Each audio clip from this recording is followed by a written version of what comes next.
A very warm welcome.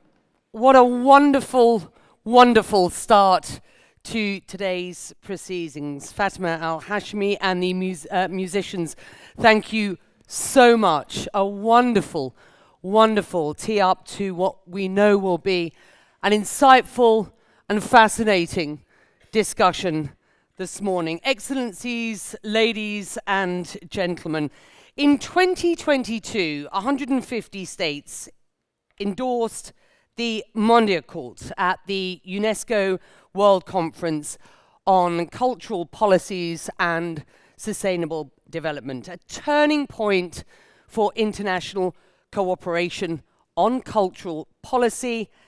It established culture as a vital public good and called for its recognition as an independent goal as we consider global development and its framework going.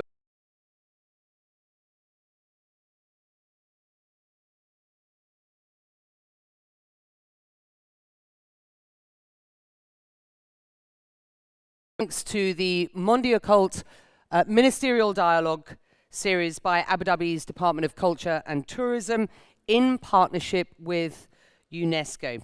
Here with us today, cultural leaders will reflect on the declaration's impacts and chart a course for the forthcoming World Forum on Cultural Policies, the MONDIACULT 2025, which has just been announced, of course, will be held in Barcelona in 2025.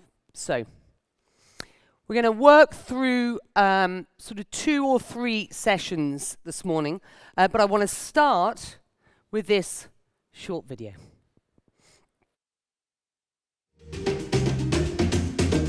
We are history in the making.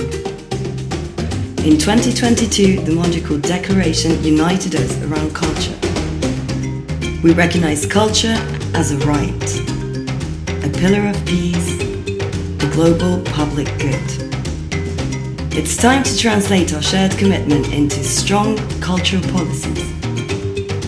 Cultural policies to remember our past, manifested by tangible and intangible heritage. Cultural policies to nurture creative expressions and enhance the rights of artists. Cultural policies to defend culture from threats like climate change and conflicts. It's true, cultural policies can drive human-centered development. When we recognize culture's true potential, communities thrive, cities prosper, and nature flourishes. Today, we set a course for MONDIACULT 2025 in Barcelona, Spain. Together, let's make culture a sustainable development objective. Together towards culture as a standalone goal. Let's just do it. Let me introduce the leading forces behind today's gathering. His Excellency Mohammed Khalifa Al Mubarak is the chairman of the Department of Culture and Tourism, Abu Dhabi, and a member of the Abu Dhabi Executive Council. Sir, please come and join me on the stage. For more than a decade, he has overseen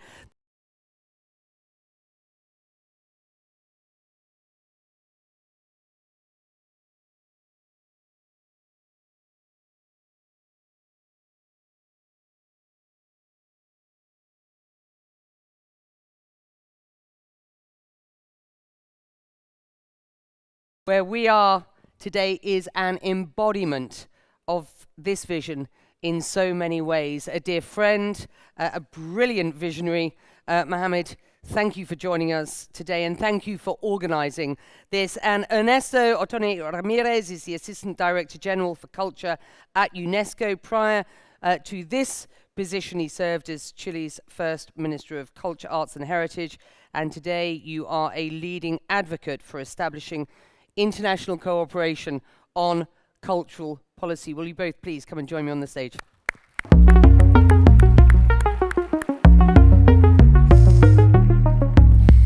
So we've got 2 sessions after you guys with the ministers. This is a fantastic opportunity to really explore where we are at and where we go from here. The idea of this, as I said, is to build momentum and really get everyone to reflect on the declaration's impacts and chart this course forward as we move towards mid-2024 and the opportunity to really embed culture in the pact for the future. Mohammed, let me start with you. Your introductory thoughts, as it will, when you reflect on why we are here and what we are trying to achieve, where are we at? I think it's all about understanding change. Change as a word is used quite easily. It requires a lot of thought and refining. I think we've all come under the conclusion that a change has to happen in preserving culture, a change has to happen in understanding culture, and more importantly, a change has to happen to connect culture with youth. We believe, all of us really believe here, and our partners, UNESCO and our other partners, is that culture is actually a platform where youth can really enhance their creative minds. It's a platform where the creative mind can flourish, and it's up to us to create that opportunity. So a huge discussion that happened here just several weeks ago at the conference was how are we going to make sure that collectively we find ways to create these platforms. And I think as a first start, these platforms has to happen in the educational systems. Education has to be a catalyst for culture and an understanding of culture. And I think it's imperative for us when we use the word, the understanding of culture, it's not just understanding our singular culture, but understanding a global perspective of culture. And I think we have the opportunity at the moment to truly redefine the understanding of that. And what I mean by that is almost rewriting the history, where we have the opportunity for the first time to tell history on how it is, whether it's the history of Africa, whether it's the history of South America, Southeast Asia, Asia, the Arabian Peninsula, and the list goes on. And together with our partners like UNESCO and others, we hope that we can create tangible indicators where we can collectively on a yearly basis make sure that basically we're doing the right things. I want to ask you about the strategy here. I mean, if I know anything about you, I know that you are ambitious and you get stuff done.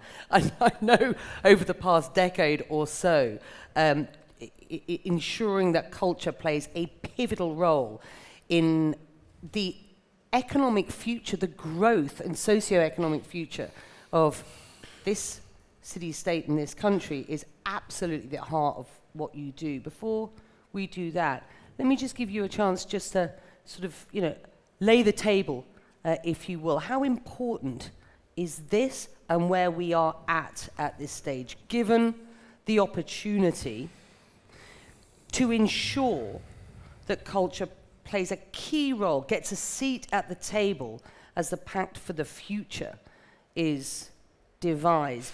And let's be quite frank, at the moment, it isn't prioritized, it isn't prioritized as much as it might be. What do we do about that? Well, last year, when at the UN Assembly, all the leaders to revise how are we going on track for the SDGs, the Agenda 2030 on Sustainable Development. We are less than 15% of achievements of the goals. 1/3 had not started, and we are in 2024. So the question was, what was missing? Where were the gaps when the structure and the discussion came to build this agenda of 17 goals? Today, after the pandemic, after the crisis that we see all over the world, we believe that it was not only that we should think on no one behind, that was the leitmotif of everything, it's what thing was left behind. And culture in the agenda was completely left behind. Today, as we are approaching to this summit for the future that will take place next year in September, And there is a pact of future that it's right now when we are talking at UN level, there is the draft of this pact that will be done. We are trying to push that this time culture is present in the agenda. And I believe that it's the right moment when you see every crisis on climate, every, how I say it, conflicts around the world. And technology that it's advancing so much that we don't understand where it goes, to come back to the human part of what makes us so singular and so collective in trying to find solutions. We live in an incredibly complex and complicated era, not least in this region, but around the world as well. I mean, you talk about conflict.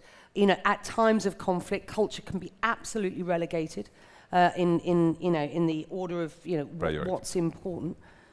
You talk about technology. This is an incredibly disruptive era, and we're going to talk about AI as we move through this morning, because that's absolutely critical that we think about how we deal with AI to ensure that we are supporting emerging talent, but also ensuring that we protect artists and talent in the creative and cultural industries. And climate change. I mean, all of these issues are so prescient as we meet today.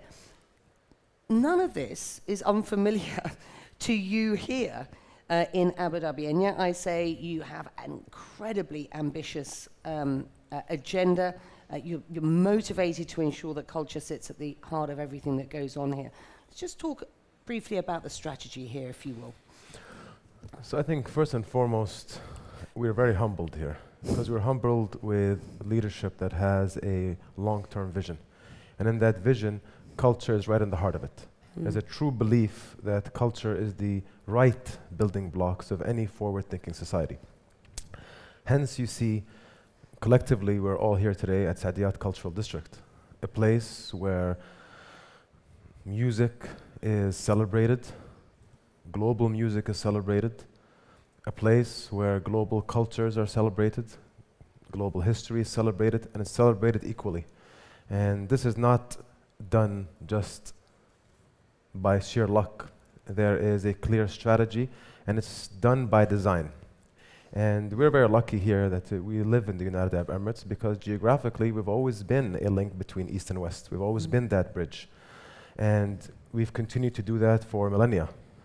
So taking and understanding our past, we feel it's the right place to preserve it here in Abu Dhabi, and of course create the right tracks for the future. You tend to have to understand the past very, very well. And we lived in a world that unfortunately today there's a lot of false information, false news, and it's not as easy as it used to be in getting information in the right way. We feel we want to eliminate all biasism, and our track record speaks for itself, whether it is through the signing of the Abu Dhabi Declaration that was signed here by Pope Francis and Sheikh Hamad al-Tayyib, whether it was what has been accomplished here several weeks ago with UNESCO, with making sure that education has to reach every part of the world, and especially cultural education and arts education. But I always say that actions speak much louder than words. And here on this island, you can visit the Louvre, and there you see art and you see history from all over the world on an equal pedestal, seen in a completely different light. At the same time, you hear the Muslim call to prayer, you hear the church bells, you hear the Jewish horn, you hear the choir, you see all the communities come together on a daily and weekly basis. You see schools that basically have students from all over the world. And in these schools, we celebrate daily their identities as individuals, but then collectively, globally, as a unified fort. So we are taking the right steps forward, but in all honesty, these are not just steps we have taken ourselves. These are steps that we have taken with our partners, and these are steps that are a continuation of many steps that have been taken by intellectuals and cultural thinkers from the past. So it is truly just a continuation of a story, and we are just writing this beautiful story, and we hope that this voyage that we're going around is shared with everybody. That's the idea. At present, you've got 150 countries now signed up to get on with this, to ensure that there is some momentum, to embed culture in the development story going forward.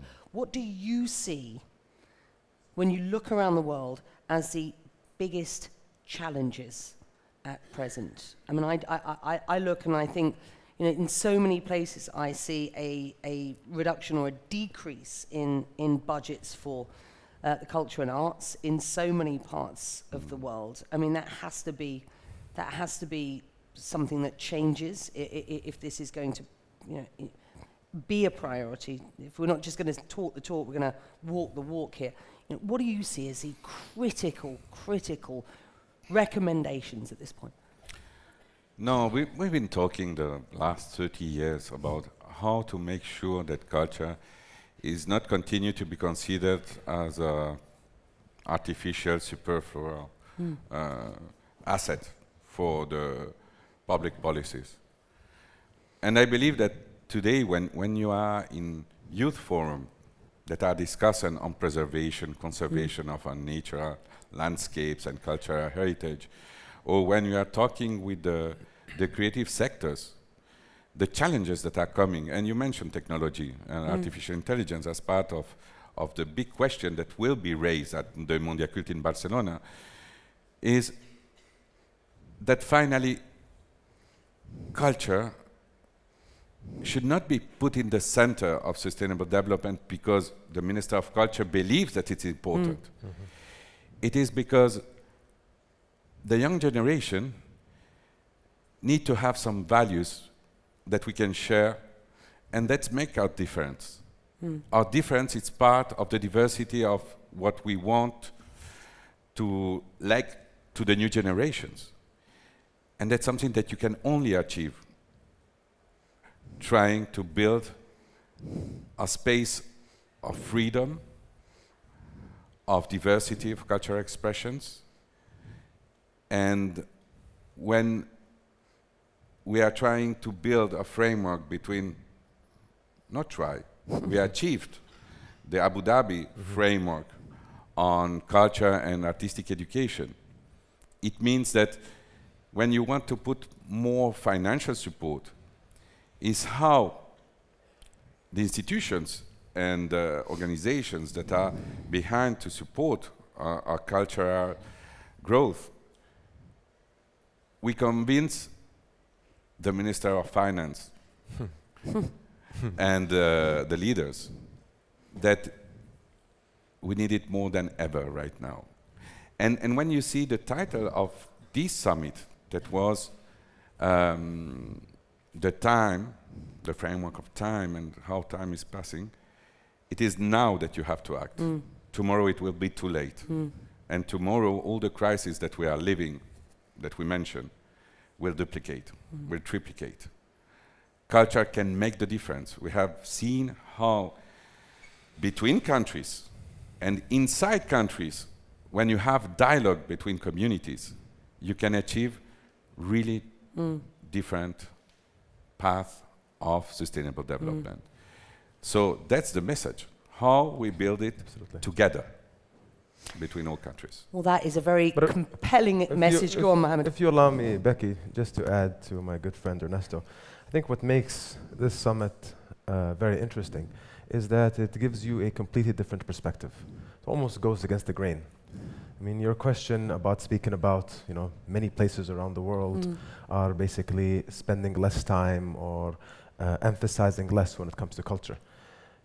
Correct, if you're thinking about it from a Western perspective. Correct. But the fact of the matter is, when you look at it from an Eastern perspective, it's the complete contradictory to that comment.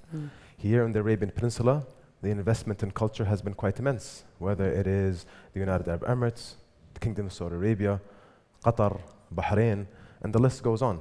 Whether it is Asia, China, Japan, Korea, and of course Southeast Asia, India. The emphasis of the importance of preserving your culture and really broadcasting at a new level. Africa right now is leading when it comes to this portfolio. So if you actually look at it, there's a paradigm shift on the understanding of and the importance of culture, and it's shifting to this part of the world. And I think, like we've heard several of our colleagues yesterday, just like Paris and Rome were the centers, now the centers are moving to this part of the world.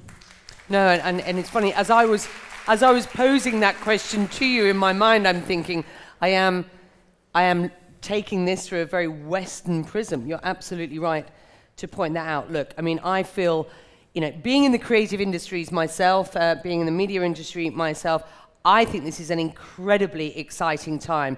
The way that we consume, the way that we create, the way, I think I saw this written the other day, that we interact and preserve our culture today in 2024 has an opportunity to change completely with the new technologies that we have. This is such an exciting time, and you're right to point out that there is a pivot in geography, in the way that we are considering who is looking after their culture, who looks to identify culture as part of its development agenda in a really, really high level and impactful way. And I think you're right. I see a real movement here.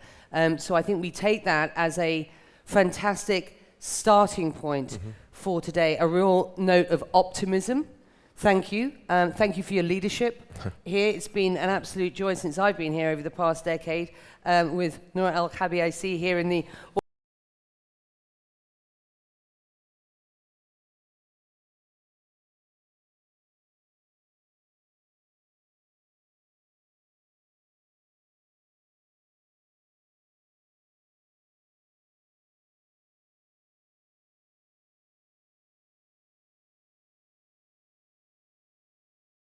every day, and I feel very honoured to be part of that evolution here as well. Thank you both.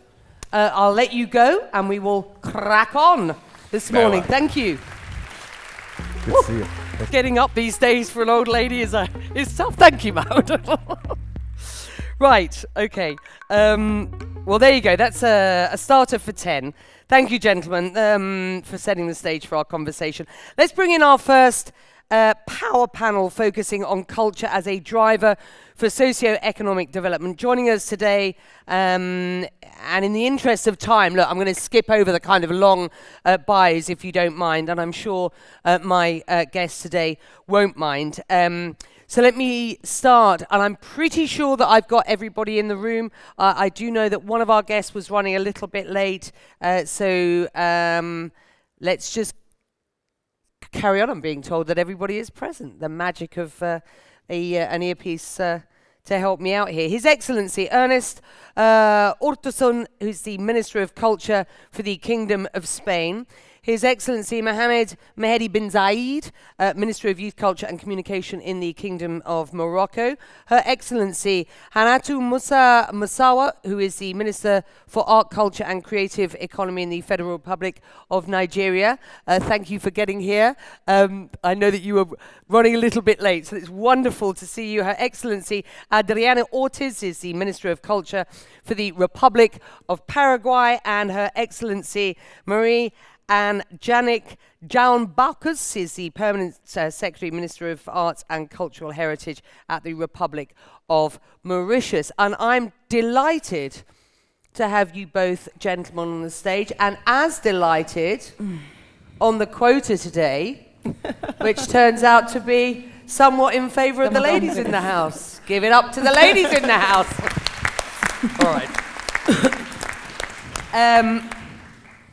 Mr. Urtasun, firstly, congratulations on Barcelona being chosen to host the MONDIACULT 2025. That's wonderful, and we will look very much looking forward to that. Always a good opportunity to get to Barcelona as well, which is a fantastic city. As the world begins to shape, what is this pact for the future? And look, let's underscore and not undersell how important this year is for the UN. We've been talking about the SDGs now for a very long time. We're some way down the road and some way behind where we should be in 2024. And the Pact for the Future, of course, is an opportunity to say what happens next. as we consider that pact for the future, how do you, your colleagues on the stage here, we, as those gathered with us today, how do or does the global creative community ensure a seat at the table? Integrating culture as a standalone goal must be, as we have just heard, an absolute priority, not the emphasis, as far as I can tell, that we should have at present. What are your recommendations, sir? Well, thank you so much. And firstly, let me thank our hosts from the Emirates for this fantastic summit. And also I would like to thank firstly General Director of UNESCO and Mr. Ernesto Otone here also for having chosen Spain and Barcelona for the next edition of MONDIACULT. And I would like to seize the opportunity to invite you all to come to Barcelona in the second semester next year, where I think we will have the opportunity indeed to work all of us together with one same goal, which is to put culture at the center of international cooperation. Look, to very directly answer your question, well, I think that culture is going to be a major driving force of international cooperation in the next years, in three main fields where I think that culture will be essential. Firstly, in a world of fragmentation, we need culture more than ever. International cooperation, if it has to be successful, will need to be based more and more on cultural cooperation. Secondly, because climate change, which is our major threat in the world, will need cultural cooperation in order to face that challenge. And thirdly as well, and you mentioned that yourself, because the digital transformation and the rise of AI has major implications for our civilization as humankind and for culture, which is what makes us human. So I think in these three areas, I think culture is going to be a main driving force. So we have the cases there, indeed, to have culture as a single and standalone SDG.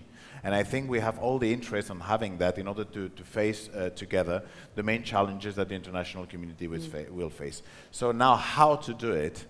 I think indeed that Barcelona will be an important momentum to have all ministers, all governments together with one single voice asking that SDG to be on the table. But secondly, let me also stress the importance of civil societies in that exercise.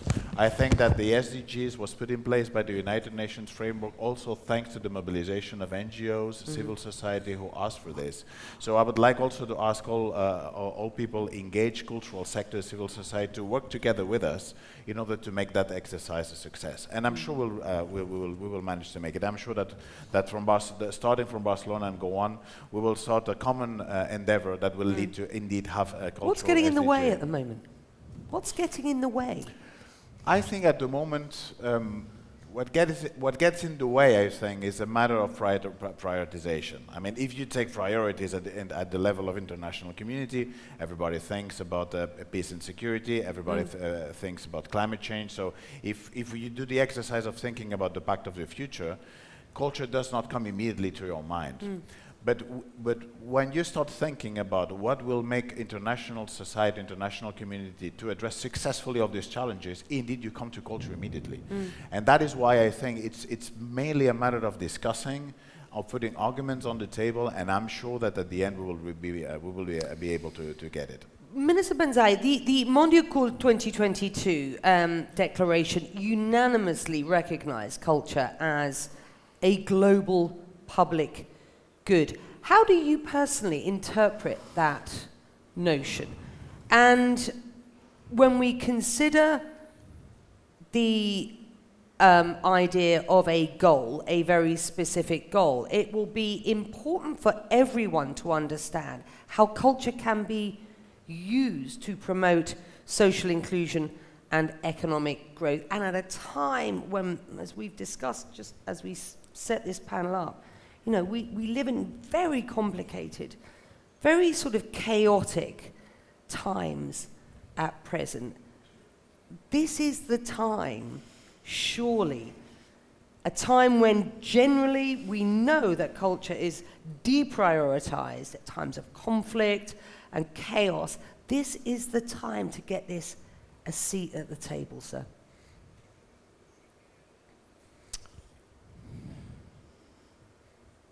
Thank you. Thank you so much.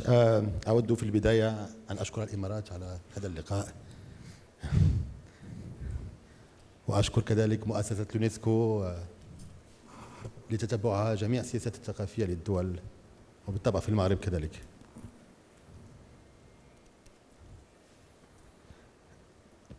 I just give time to translation. Okay. شكرا.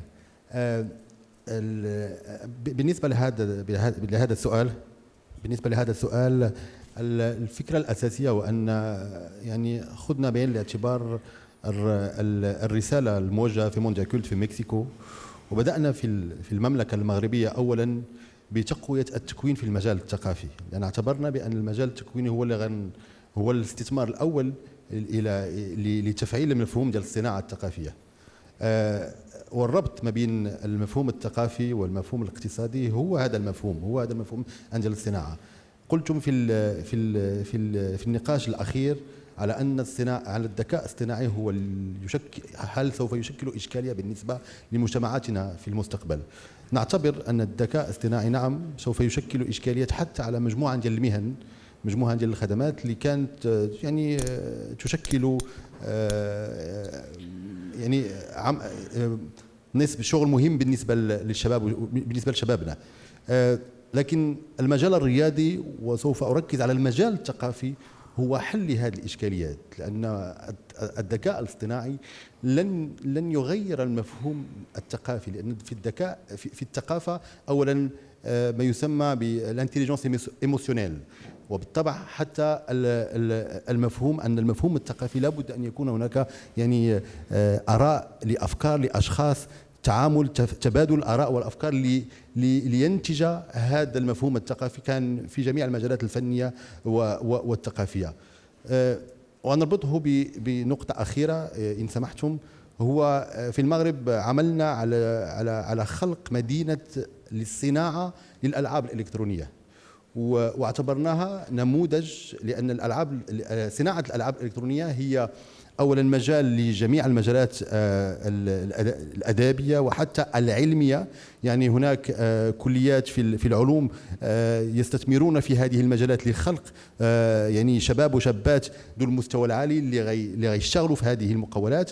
بالطبع المجال الفني والثقافي، لأن لما نتكلم على صناعة الألعاب الإلكترونية نتكلم على فنانات وفنانين، على كتاب، على مفكرين. فهذا المفهوم اليوم نعتبره إيجابي جدا بالنسبة للمملكة المغربية، خاصة أنه يمثل أكثر من 300 مليار دولار على الصعيد الدولي.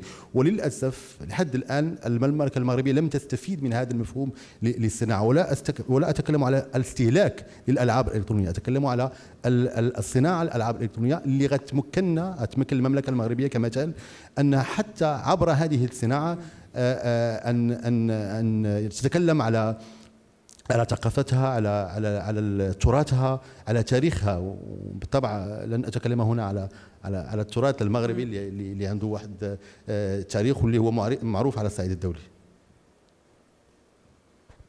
It's okay? Thank you very much indeed, and that takes me very neatly on to Minister Massawa. Thank you. The cultural and creative industries generate annual revenues, according to the UN, around about $2 trillion. They account for some 50 million jobs worldwide, yet the potential of the creative economies remains largely untapped. And I think, to your point, it's not about consumption here, it's about how do we ensure that there is some benefits to economic growth from the industries themselves. And the numbers clearly are there.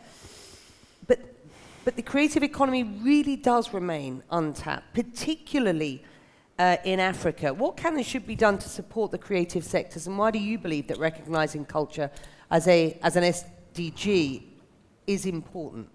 Well, thank you for having me. First of all, I'd like to thank our friends here in the UAE for this very, very important summit. And I'd like to thank everybody that is here for this very conversation that really looks at sustaining the development of the world, so to speak.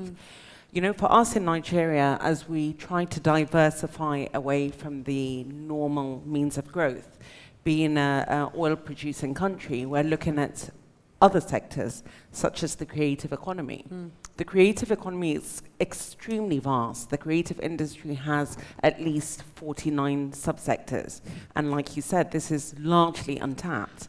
We are at a point in Nigeria where we find ourselves at a very unique position where we think the world is really looking to us for our content, our creativity, our talent. You see the Nollywood industry is huge, the second biggest in the world.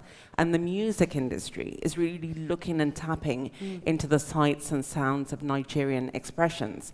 So we are looking into this creative industry to see how we can really diversify away. And beyond that, we're looking at the future for a younger generation because we have got to give a younger generation something that they will be able to leverage on.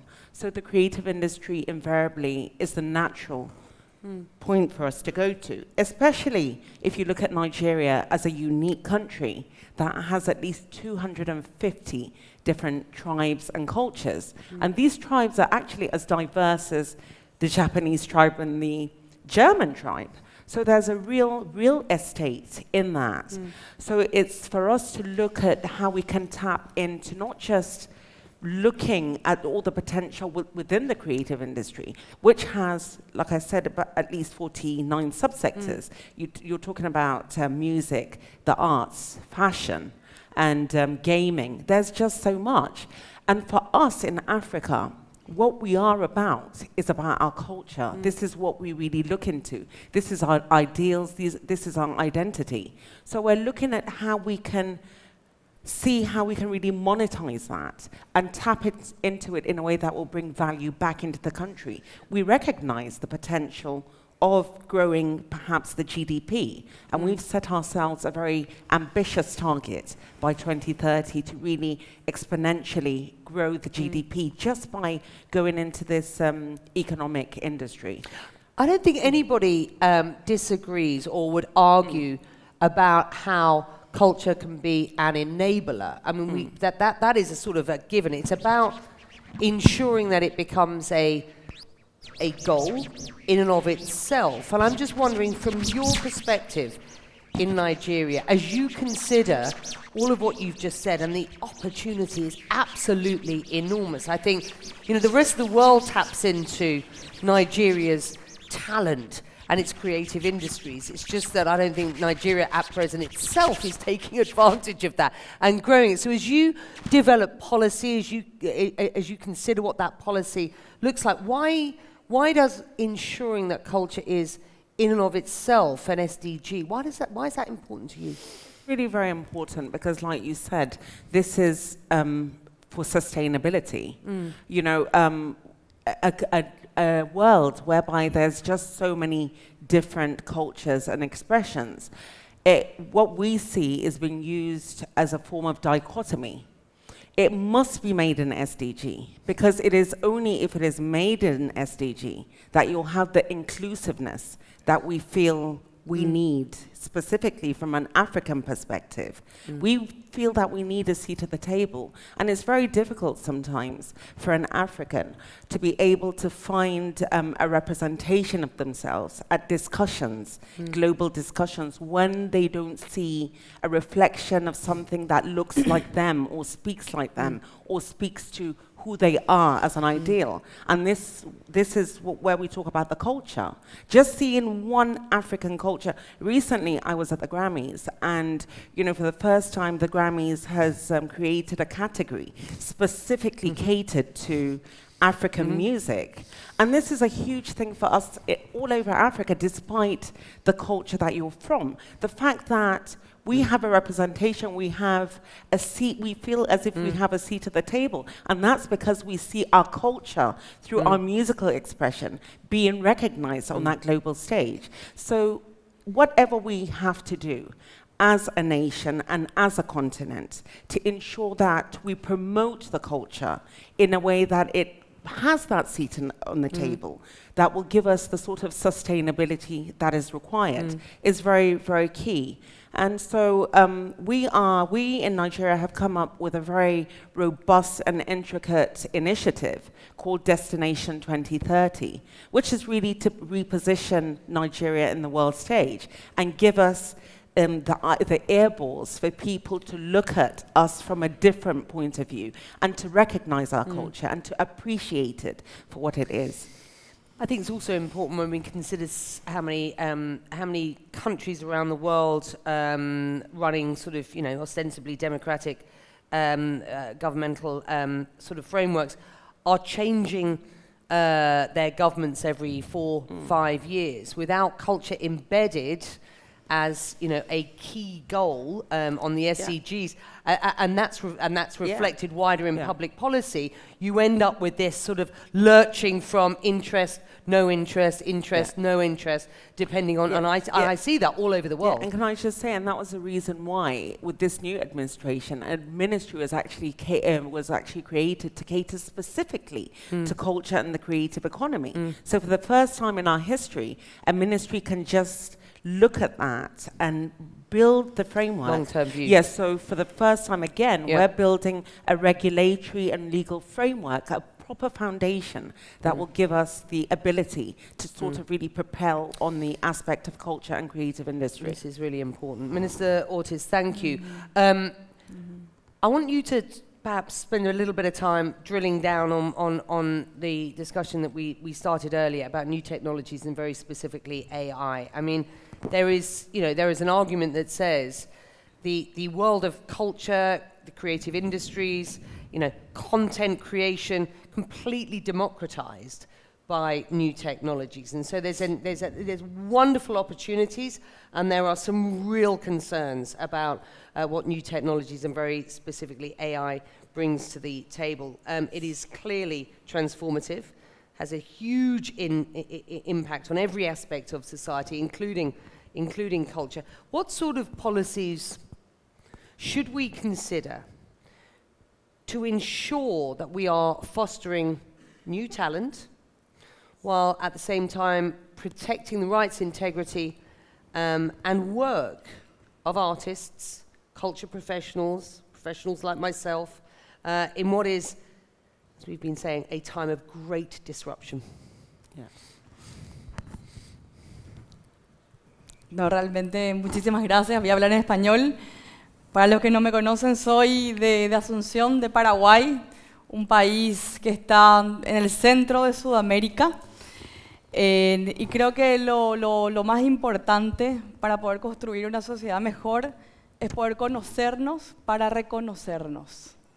Esa es la base prioritaria, y hago mis palabras acá, todas las palabras que los compañeros estuvieron diciendo, la importancia de poder preservar nuestras raíces, pero lo más importante hoy en día creo que es poder conocernos realmente ante el mundo para poner el valor sobre la cultura, para poder del valor que no podemos perder más tiempo, que realmente hoy estamos perdiendo lenguas, estamos perdiendo identidad a lo largo del mundo todos los días, y es ahí donde como gobiernos del mundo tenemos que juntar las fuerzas, juntarnos entre todos y poder preservar. Hablando ayer con el ministro de Cultura de Cuba sobre el patrimonio, sobre las identidades que estamos perdiendo, muchos países en los cuales nosotros habitamos, todos los días realmente perdemos identidad, perdemos cultura por falta de una apropiación también global y por falta de un compromiso que los países realmente a lo mejor más pudientes puedan hacer con respecto a otros países que no tenemos ese privilegio. Entonces también es un llamado de atención en este sentido a las Naciones Unidas, a los países miembros de la UNESCO, de que podamos vernos entre todos y reconocernos para poder apuntalarnos entre los países hermanos. Acá hablamos de conservar la propiedad intelectual, acá hablamos también muchísimo de cómo generar mayores espacios de diálogo intercultural y cómo podemos lograr eso si los gobiernos o los presidentes que dirigen los países no conocen la realidad de su propio país. ¿Cómo podemos entender la cultura y cómo podemos cuidar la cultura si hoy poco sabemos del territorio que habitamos en nuestros países? Y es ahí que la cultura cobra relevancia y cobra valor. En Paraguay decimos que la cultura es el caracú, es el centro, el universo, es lo más importante que tenemos. Sin realmente cultura perdemos el futuro y ese futuro realmente no nos puede volver a dar nadie. La inteligencia artificial hoy en día es un gran desafío, todos hablamos de la educación y la cultura, cómo podemos manifestarnos a través de estas tecnologías, y ahí es el gran desafío que tenemos hoy como equipo, hoy como grupo líder en pos de la cultura, de hacer que en esta nueva agenda que va a venir después del 2030 la cultura sea la prioridad, ¿verdad? No hay realmente discusión alguna al respecto, tiene que ser un eje prioritario. Nosotros como líderes de nuestros países en torno a la cultura tenemos que saber trabajar y posicionar eso como un elemento principal y salvaguardar las raíces de nuestros pueblos. Paraguay es un país multicultural, así como muchos de ustedes. Tenemos también 19 pueblos indígenas que preservar, 5 familias lingüísticas que preservar, y si realmente no pensamos a mirarnos y reconocernos, que poco vamos a hacer ante el mundo. Y es acá donde estamos, ¿verdad? Comprometidos con eso y poniendo la bandera de cada país. Thank you. Gracias. Without culture, we lose our future. Thank you. Minister. Gracias. So culture has been referred to as the missing block in the 2030 Sustainable Development Agenda. Based on your experience, and just open the sort of aperture, if you will, on your country, what's the contribution of culture to socio-economic development? Let's be very clear here. So good morning, everybody. To start with, I will convey the greetings of my minister, who has not been able to be present today in view of his numerous professional commitments, and to thank UNESCO and the host country, the United Arab Emirates, for having organized this very important summit after having brilliantly organized the UNESCO World Conference on Arts and Education a few weeks ago, and which the minister and I also attended. So, as you may be aware, Mauritius is a multicultural country.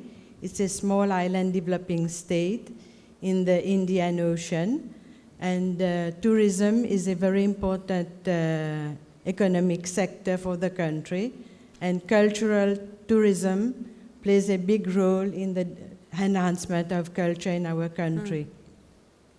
So the tourist industry, we have many musicians, and one of the typical music of Mauritius, the Sega, it was inscribed on the Intangible World Cultural Heritage of UNESCO. We have also a folk dance based on Indian dance. It's the Git Gawai. This also was inscribed. So for us, culture is also, because we are from different countries. In Mauritius was a bare land. There was several waves of settlers who came to Mauritius. So you had Europeans, and then there were the slaves from the slave trade. Then there were indentured laborers also.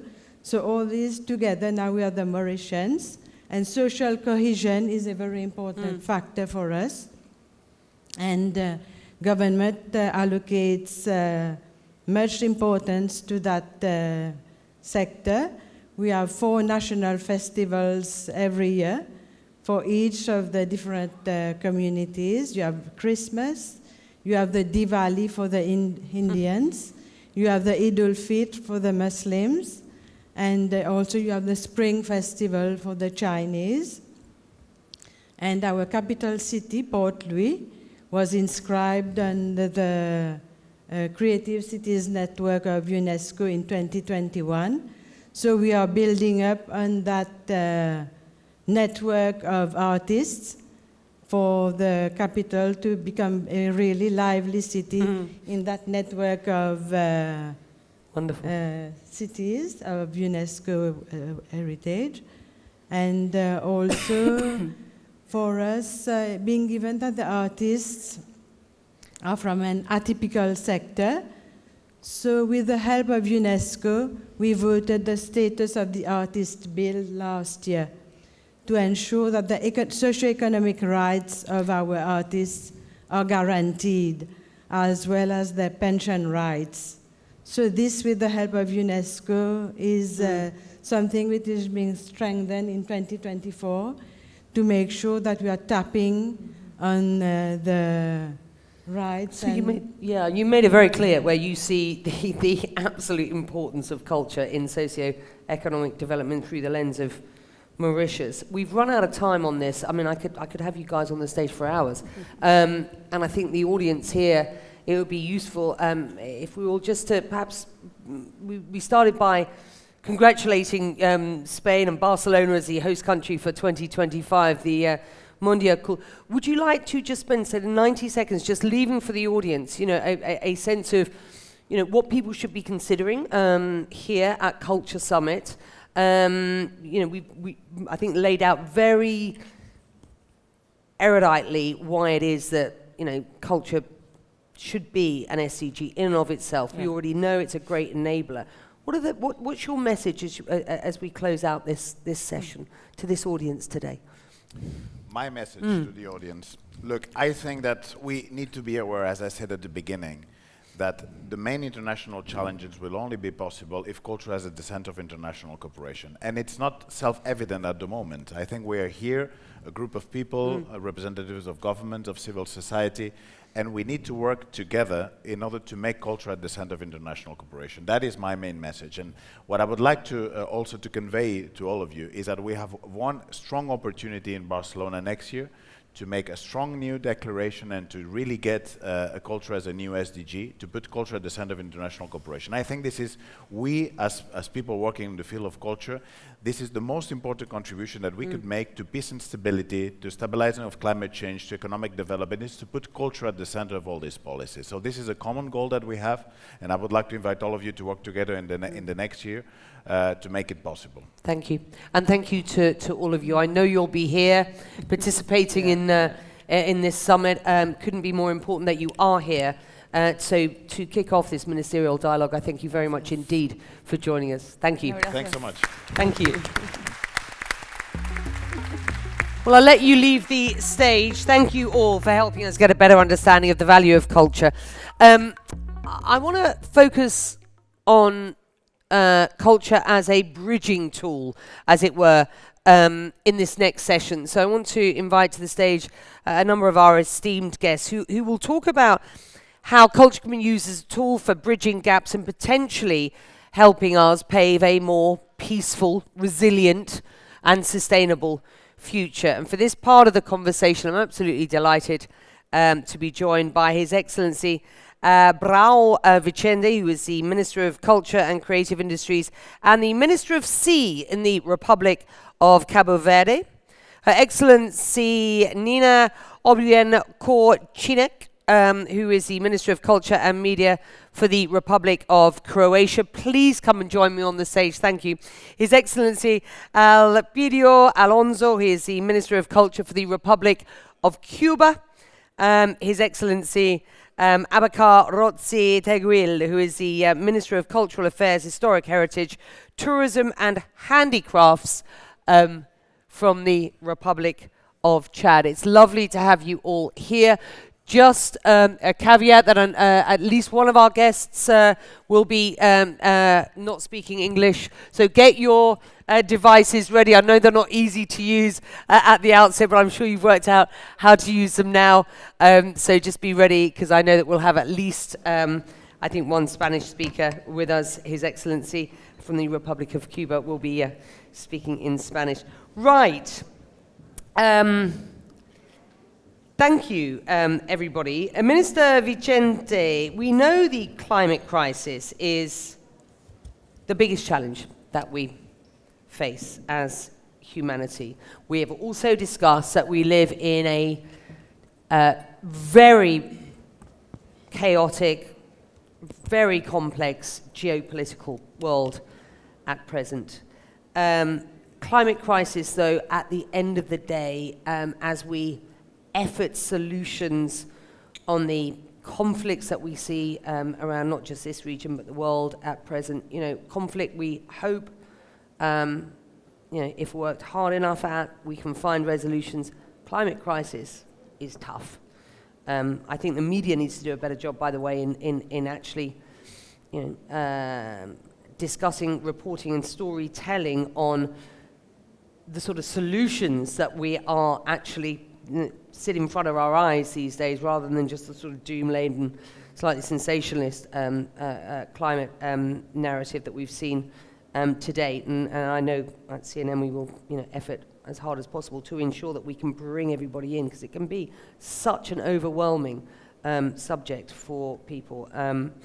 But we know it is the biggest challenge that we face. What role do you see for cultural diplomacy and international cooperation in addressing some of these climate-induced crises and building climate resilience? Thank you, Becky. For me, we are living incredible times where a small country as mine, with 500,000 people, have a place on this stage to talk about ourselves, but to talk about Africa and our situation as a small island country.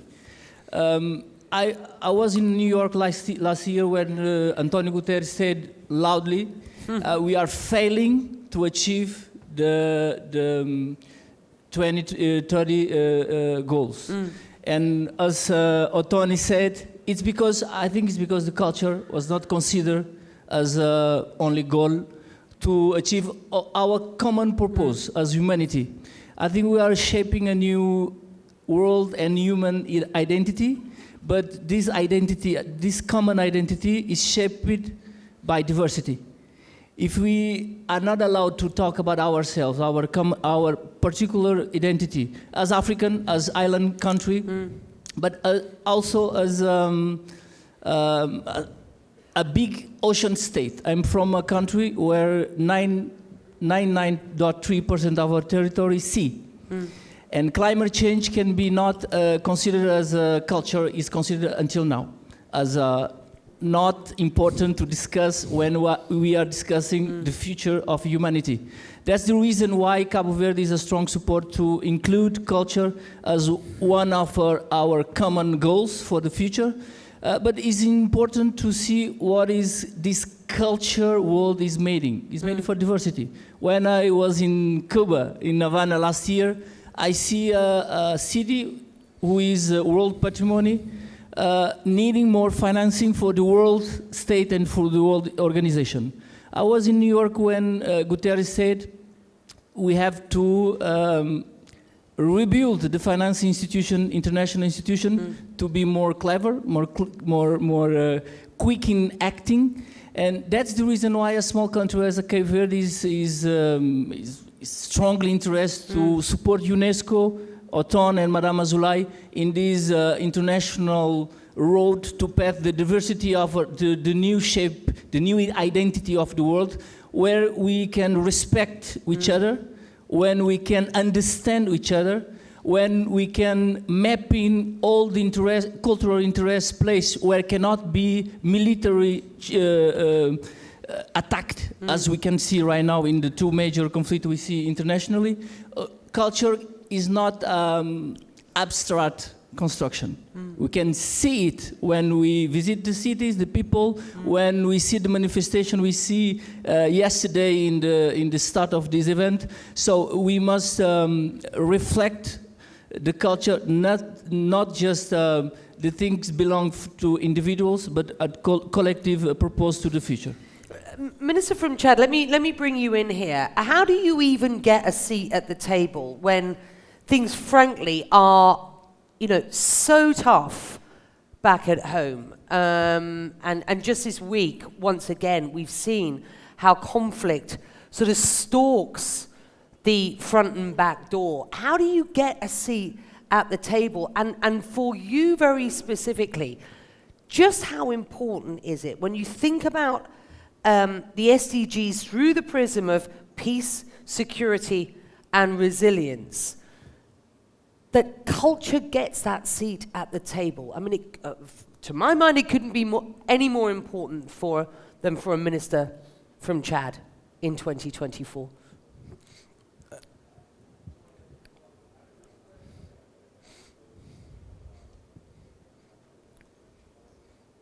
Merci, merci Becky. D'abord, avant même de commencer, je remercie les Émirats Arabes Unis et l'UNESCO pour cette belle initiative. Comme vous l'avez souligné, en République du Tchad, vu les contextes que l'Afrique subsaharienne traverse, la culture joue un rôle primordial. D'autant plus dans l'Afrique subsaharienne, il y a ce qu'on appelle la repli identitaire, que chacun pense qu'il est supérieur à l'autre. Et plus précisément, au Tchad, nous avons plus de 250 ethnies.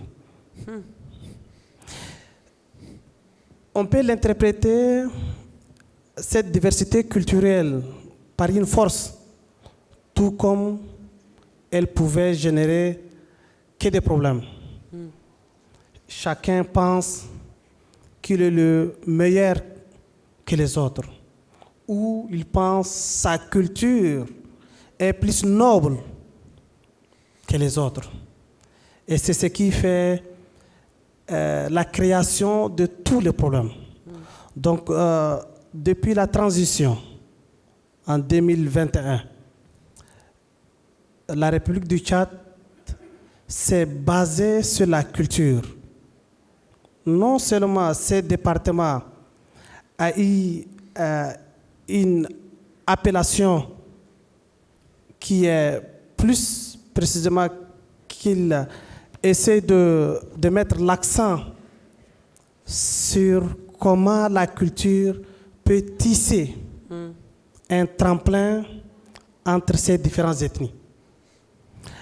L'une des actions que nous avons entreprises, c'est créer un festival où les 23 provinces du Tchad puissent se réunir pendant un mois, rien que de partager leur culture et surtout partager comment vivre, quels sont les messages de paix qu'il faut passer.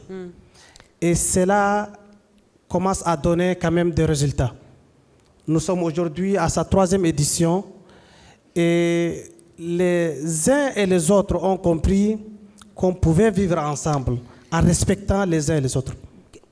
What is your biggest fear, given the current sort of geopolitical situation, given what is going on back home and in the region? What is your fear about the deprioritization of culture? I mean, I very specifically want to ask you, how do you get a voice in what is incredibly noisy period? And the sense from you, if you will, of what happens if, you know, culture is delegitimized, as it were, increasingly. Effectivement, notre priorité, c'est lutter contre la repli identitaire. C'est l'un des aspects les plus importants que les uns et les autres doivent comprendre. Pour vivre dans un pays, il faut que les uns puissent respecter la culture des autres. Et aujourd'hui, nous arrivons à voir le bout du tunnel. Qu'à travers la culture, on peut cimenter, promouvoir la cohésion sociale, le vivre ensemble. Et surtout, qu'en unissant, qu'on peut construire un pays, et c'est à travers la culture. Fascinating. Thank you. Merci. You're forcing me to listen to French as well, which is very good for me. Merci. Thank you. Minister Korchinek, I've seen over my years in journalism, some 30 years now, the importance of soft power and the importance that culture plays in the you know, the opportunities to really build bridges across what can be huge gaps through cultural bridge building efforts. Can you just explain how your ministry facilitates cultural communication and diplomacy to strengthen relations between nations, and ultimately at the end of the day to contribute to local sort of security and peace efforts and peace efforts on a wider basis? We're talking resilience here and stability. Well, thank you for your question. And you mentioned soft power, which was a surprise for me. I was not expected that the soft power would come up in today's discussion. Because I think as ministers we have a responsibility to act both, or it's equally important to act nationally and to act internationally. And in some ways, what we do nationally is not exactly the same as what we do internationally. Nationally, we have huge responsibility, as you said, within especially diverse nation, to enable creativity, to find financing, to ensure stability for the cultural sector, to create democratic conditions for arts to flourish, for people to be able to access art, for artists to be able to create. So there is a whole myriad of activities that we do nationally, and we are equipped with instruments, policies, laws, financing mechanisms, and that. Equally, we have, and there comes a soft power, I would say, when we are engaged in cultural diplomacy, promoting our country, promoting our culture, enabling international exchanges and things like that. Yet there is additional or equally important responsibility for all of us to act internationally, and there I think there is nothing soft that we need to do. We have to be strong, because we live in difficult times. And yes, we live in a time of crisis, even though I don't like the word crisis, because crisis is something that eventually comes to its end. I'm afraid that we live in a prolonged period of crisis. Well, certainly climate crisis. An uncertainty, because the climate crisis is not crisis. Unfortunately, it's there to stay. The digital challenges, it's not a question that we are going to gap something immediately. It's there to stay. So all of these issues or problems that we are talking about, they are there to stay. And it is a question how we overcome our inability to adapt and how we overcome our inability to understand that it's only if we act together we can actually achieve something. And for me, culture, and I will end here, is it can be a solution, but we have to admit or say among ourselves, when it is misused, it can also be a contribution to the problem. And this is where our main responsibility lies, that culture is not misused to perpetuate misunderstandings, conflicts. We have to advocate, and this is where I see culture as a public good. This is where I see culture as a contribution to sustainable development goal, as standalone, understanding culture in its full potential to be a cohesive element, to be a catalyst for finding solution and a catalyst for bringing people to work together. Do you believe it's still a misunderstood public good? And if so, what more can be done to ensure it's okay for 150 ministers from countries around the world to agree that it is, a critical public good, and then talk about, this should be a goal in and of itself. But if it's but if the value of culture is misunderstood, it's difficult to get the kind of momentum behind you as ministers who, as we were saying, kind of come and go through various sort of governmental frameworks. Does that worry you? Is it the misunderstanding of the value of culture?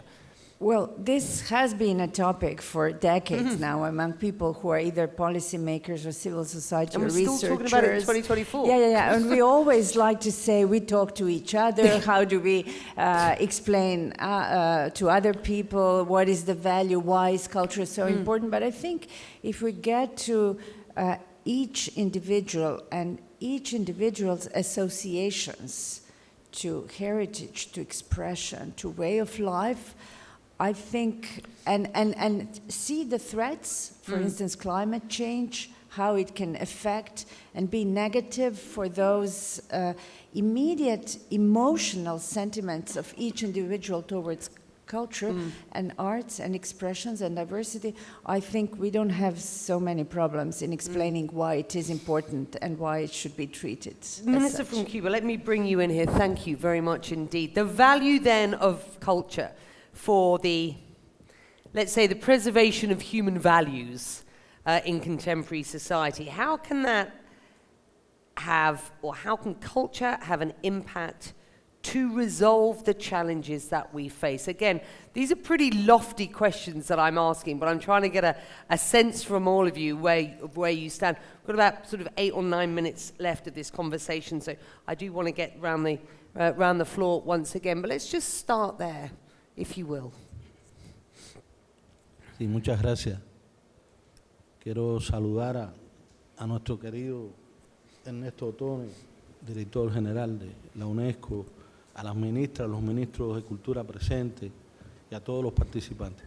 Realmente nosotros traíamos una intervención preparada y nos hemos sorprendido con este diálogo, pero realmente ha sido muy enriquecedor todo lo que hemos escuchado. Nosotros concebimos a la cultura como una dimensión fundamental del desarrollo. Por eso es que pensamos que debe aprobarse un objetivo específicamente dedicado a la cultura en esa agenda post-2030. Sin la cultura, el desarrollo estaría castrado de espiritualidad, estaría vaciado de espiritualidad. Le faltaría una dimensión fundamental. La cultura es quien le da la direccionalidad al desarrollo. Nosotros vemos todos los días países económicamente desarrollados y que sin embargo dejan mucho que desear en su actitud y en su convivencia con el resto de las naciones. Países desarrollados económicamente, pero que tienen una actitud hostil, fomentan una cultura de la violencia, fomentan una cultura de la exclusión, una cultura de la discriminación, una actitud irresponsable frente al medio ambiente, de agresión al medio ambiente. Todos los días vemos cómo se contaminan las cuencas, cómo se contaminan los mares, cómo desaparece una lengua. De manera que nosotros pensamos que es muy importante considerar lo que puede aportar la cultura para la convivencia entre los seres humanos. Sin cultura, como diría el líder de la Revolución Cubana, comandante en jefe Fidel Castro, no hay libertad posible. José Martí, el gran poeta cubano y el apóstol de nuestra independencia, llegó a decir que, hablando del desarrollo, hablando de la prosperidad, que la prosperidad que no se subordina a la virtud avillana y degrada a los pueblos. Nosotros no concebimos un desarrollo castrado de espiritualidad, un desarrollo sin valores. La cultura fomenta valores humanos, la cultura es la que le da esa direccionalidad al desarrollo y por tanto nosotros debemos hacer todo lo posible por fomentar la cultura, por tratar de garantizar los derechos de acceso a la cultura. Fue lo primero que hizo la Revolución Cubana, un país pobre, un país pequeño, un país sin grandes recursos naturales. Al triunfar la revolución, lo primero que se propuso fue democratizar la cultura, darle acceso pleno a la cultura a todos los cubanos y las cubanas. Y así, de esa manera, todos los cubanos y las cubanas, que éramos unos 6 millones de habitantes en aquel momento, y había prácticamente 2 que no sabían leer y escribir. Bueno, pues fue el primer país en América Latina que se declaró libre de analfabetismo. O sea, fue una lucha contra la incultura. La revolución ha sido sobre todo una revolución cultural. Y a pesar de un bloqueo criminal que padecemos por parte de los Estados Unidos, que es al propio tiempo el principal obstáculo también para la aplicación de la agenda de desarrollo con vistas al 2030, y todas las políticas que están concebidas para ello, bueno, a pesar del bloqueo, la cultura en nuestro país es un derecho y la concebimos como un índice muy importante para el desarrollo humano y para la vida plena, para la calidad de vida de nuestras personas. Y trabajamos todos los días por desarrollar valores en nuestras personas, por desarrollar esa plenitud de la vida en la que la cultura tiene un papel central. La cultura es central en el proyecto de sociedad que nosotros defendemos en Cuba. El socialismo cubano es inconcebible sin la educación y sin la cultura. Ser culto, decía José Martí, es el único modo de ser libre. Martí llegó a decir incluso que la cultura, decía Martí,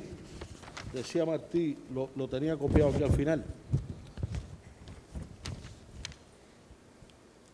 decía que la cultura, o sea, la poesía, la cultura es más necesaria a los pueblos que la industria misma, pues ésta le proporciona el modo de subsistir, mientras que aquella le da el deseo y la fuerza de la vida. Nosotros creemos con José Martí que la cultura es fundamental para el desarrollo y es fundamental para la supervivencia de la especie humana. Todos los grandes enunciados con que se inauguró la modernidad están siendo negados hoy. El mundo está viviendo una crisis ética, una crisis profundamente cultural. También la agresión al medio ambiente es un tema cultural, de raíz cultural, de actitud frente a la cultura y frente a la responsabilidad para con los demás y con la sociedad contemporánea. De manera que el abordaje de la cultura de un tema tan delicado como este, donde le va la vida a la humanidad, es fundamental que nos empleemos en ello. Thank you for that quote. Thank you for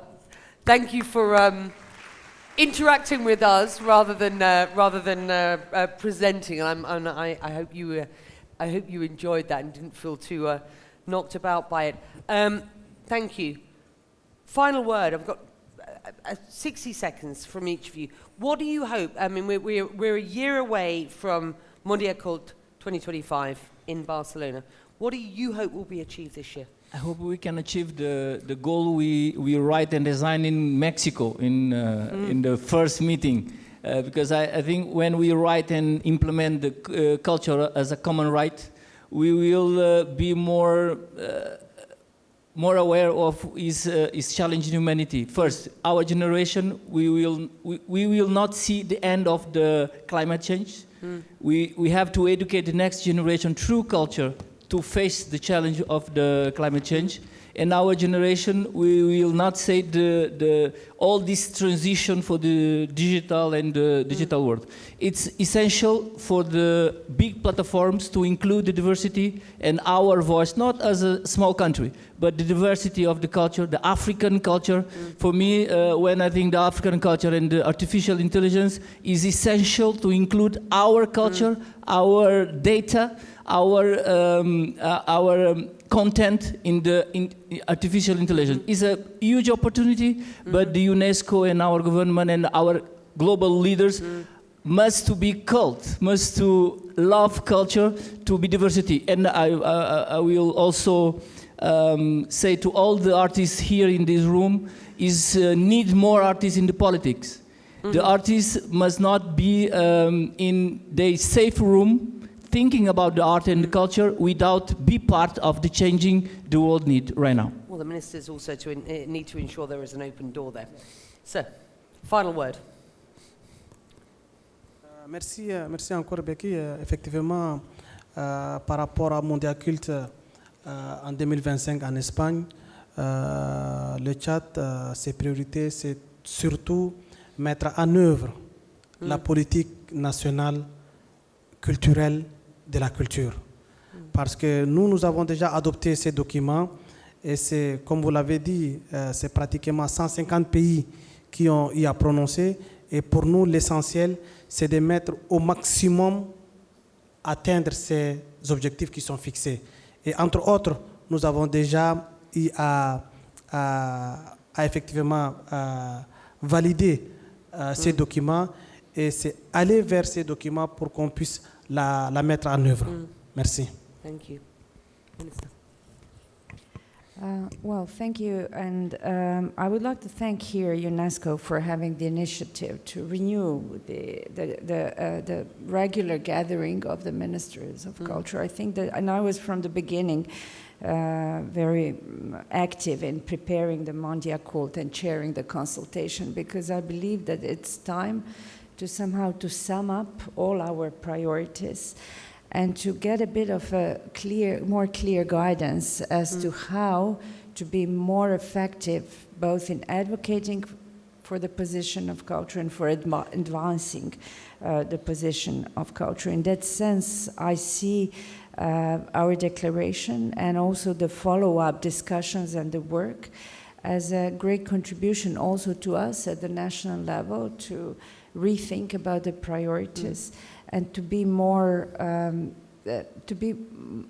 strategic about what can and what should be achieved both at national and international level. So I really think that in this improved system of communication yes, we have a MONDIACULT now as a regular gathering, but also events like this one, that we could, after 3 rounds, achieve the positioning of culture among SDGs, and thus really giving a new impetus to everything that we are doing. And with that, we will wrap this up. Thank you very much.